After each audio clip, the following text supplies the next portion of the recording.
Hello, my name is Gerald Lewis. I'm a general physician and a cardiologist working in New Zealand, and this is another of my talks of medicine on the web.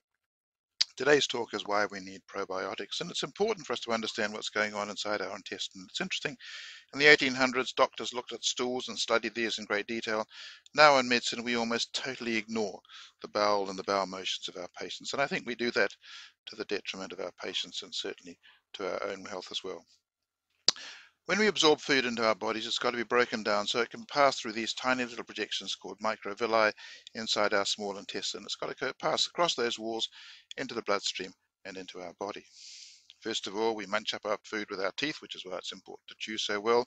Then we've got enzymes in our saliva, our stomach, pancreas juices, and bile, which help break down the food. But the majority of digestion and breakdown, in fact, occurs due to bacteria in the small and the large bowel.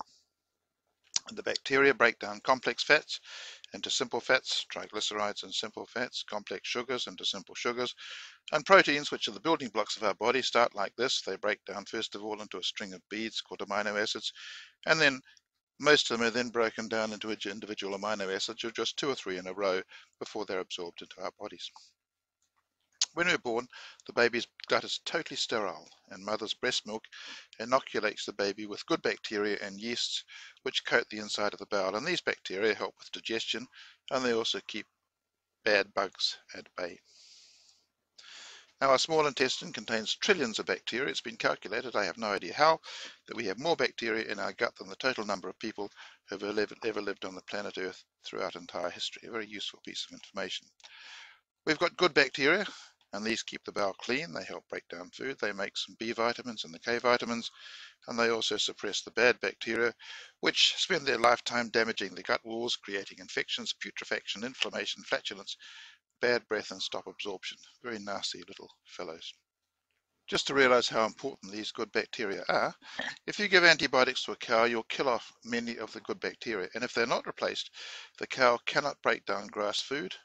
This cow starves and in actual fact dies, and most farmers give their animals good bacteria probiotics after they've had a course of antibiotics. Some people wonder why we have an appendix. Is it a design fault? And the answer is it most definitely is not. The appendix is a reservoir of good bacteria, and it's protected from diarrhea and antibiotics, so that at the end of the course of antibiotics or diarrhea, all the good bacteria sitting down there in the appendix can zoom up and recolonize the bowel. Good bowel health is when you've got about 85% good and less than 15% bad bacteria. If you give antibiotics, it'll basically kill all bacteria, both the good and the bad. And after the antibiotics, the bacteria grow back, and usually more than 15% of the bad come back again. And antibiotics aren't just simply in the pills we take for an infection, but they're in our food, chicken, fish, meat, eggs, milk. All those animals given antibiotics. And also chemicals and sprays, anything that kills bacteria. If that gets into our bowel, that can damage our good bacteria as well. Bad bacteria cause quite literally disease. E. coli, Salmonella, Clostridia, Staphylococcus are present in most people's bowels, but they're usually kept under control by the good bacteria. If they're allowed to grow unrestricted, they cause all sorts of problems: diarrhea, urinary infection, typhoid, gastroenteritis. There's a rather nasty condition called C. difficile that happens in hospital patients with Clostridia after antibiotics, and staph gastroenteritis is something that nobody would want even their worst enemy to take. And bad bacteria do a number of things, which we'll go through one at a time. First of all, they create mold and putrefaction and release toxins. This causes diarrhea, bloating, bad breath, toxic feelings, liver overloads. These toxins are absorbed into the body, and our liver's got to overcome those. Depression, brain fog. Food is not absorbed, so you get malnutrition, particularly of the vitamins, diarrhea, weight loss, lack of energy. Parasites can thrive, causing yeast infections throughout the entire body. Toxic bacteria cause toxins, and they cause urinary and vaginal infections as well. And finally, the bad bacteria attack the gut lining, and this is probably the most dangerous of all because it causes something called leaky gut. Now, leaky gut is not like that. In fact, it's leaking on the inside. Large proteins can enter the bloodstream through the holes made by these bad bacteria. Now, when we were babies, we learned what was good and what was bad. Proteins entering the gut were broken down from big proteins into small amino acids. And as they passed through the gut, our immune cells would identify them. So there's a protein there. We've got immune cells sitting there called the Peyer's patches, and the bacteria broke down the proteins into amino acids. They passed through the Peyer's patches, which had looked at these, saw these, and saw, yes, they're good. So our body said, these are okay. If they ever see those again, we'll ignore them. But if some new protein appears in the bloodstream, our immune system will attack it. That's the way the system's supposed to be. That's a bacteria on the left and a virus on the right. Our immune system sees these. This is a new protein, and it basically destroys us. And this is how we stay healthy, and this is how our immune system works.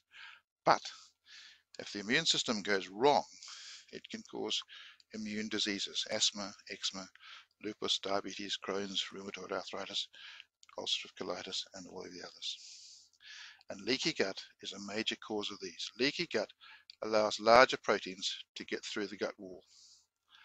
Our body doesn't recognize these. And if that protein is similar to one of our body tissues, for example, our joints or our lungs, our immune system attacks that tissue. So it can attack our lungs, and that causes asthma. It can attack our joints, and that causes rheumatoid arthritis. Immune disease can in fact be created or made a great deal worse by a leaky gut. So bad bacteria cause major problems, and the best answer is to replace the bad bacteria with good bacteria and cleanse the bowel. And the only way to do that is to take probiotics. Probiotics basically mean for life. They're healthy bacteria similar to those found in breastfed infants. Most of the good bacteria come from the species Lactobacillus or Bifidobacterium, and they're found in some foods: yogurt, fermented and unfermented milk if it hasn't been pasteurized, miso, tempeh, some juices, and soy beverages. And many people take dietary supplements, capsules, tablets, or powders of probiotics. In addition to probiotics, it's important to take prebiotics, which aren't bacteria, but basically they're food that the probiotics can feed on. Undigestible foods, usually soluble fiber found in fruit, vegetables, and nuts. So who needs probiotics? And I'll go through this quite quickly. You can always slow the slide down if you want to. When any bowel bacteria are causing symptoms, such as people with diarrhea, bloating, flatulence, irritable bowel syndrome, when you've been ill or under stress during and after a course of antibiotics after an overseas trip or while you're traveling, if you've got acute gastroenteritis, and other conditions which people should really be considering taking probiotics for. People with Crohn's disease, ulcerative colitis, other immune diseases after bowel surgery, urinary and vaginal infections, people who've got food allergies, eczema, particularly in children, and old people, people in hospitals, nursing homes, and people with immune system problems. Those people must be taking probiotics.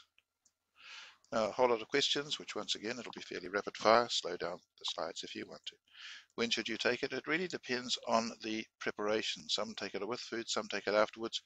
Read the label.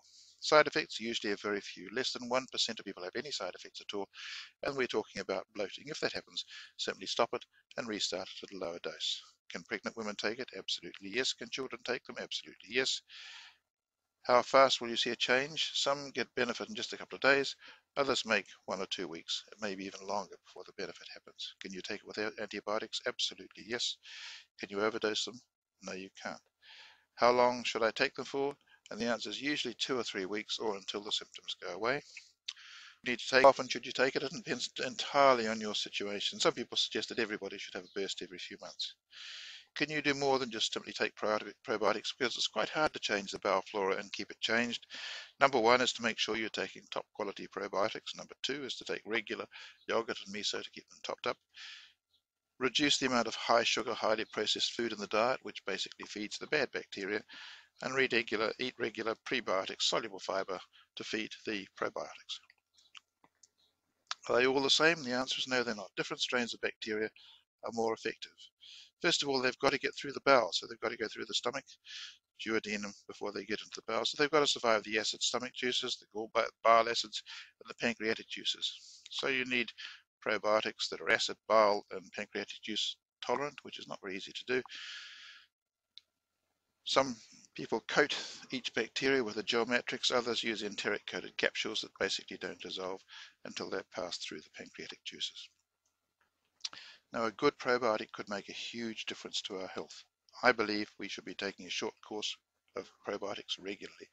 Everybody, every 4 to 6 months, should be taking a course of probiotics. When you travel overseas, particularly if the food is somewhat debatable, take probiotics Everybody who has a course of antibiotics, whether it's oral or intravenous, should be on probiotics while they're having it and when they're finished.